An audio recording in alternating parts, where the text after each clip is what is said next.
Chairman People's Party Bilawal Bhutto Zardari ने वाजे किया है कि पीपल्स पार्टी वजारत उज़्मा के लिए शहबाज शरीफ को वोट देगी, लेकिन वजारतें नहीं लेगी। दावा किया कि उन्हें आखिरी 2 साल वज़ीर-ए-आज़म बनने की पेशकश की गई, मगर उन्होंने वाजे कर दिया कि वज़ीर-ए-आज़म बनेंगे तो अवाम के वोटों से।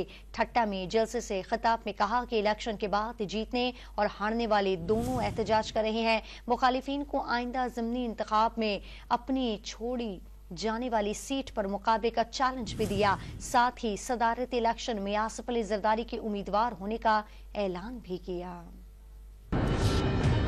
मुझे कहा गया है कि पहले 3 साल हमें दे दे, आखिरी 2 साल आप वजीर आजम बने। नहीं नहीं नहीं नहीं नहीं, मैं इस तरीके से वजीर आजम नहीं बनना चाह रहा हूँ। अगर मैं वजीर आजम बनूंगा तो ठट्टों के अवाम, पाकिस्तान के अवाम मुझे मुंतखब करके बनाएंगे। जो दानली के बगैर नहीं जीत सकते वो भी आजकल एहतजाज कर रहे हैं। जो दानली के बजाय फिर भी नहीं जीत सकते वो भी आजकल एहतजाज कर रहे हैं। एक तरफ अपने आप को मौलाना कहते हैं, फिर इतना ढिठाई से झूठ बोलना मजाक है।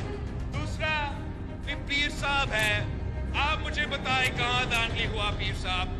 अगर उनके पास सबूत है वो सबूत लेकर आओ। वैसे मैंने 2 सीटें निकाले, पीर साहब हो या मौलाना साहब हो, आए फिर वो छोड़ा हुआ सीट पे मुकाबला करते हैं, देखते हैं कि आपका औकात क्या है। अगर किसी को वजीर आजम का वोट हमने देना है तो उनसे हम बलोचिस्तान और सिंध के सलाम मुतासरीन के लिए उनका हक दिलवाएंगे इंशाअल्लाह ताला।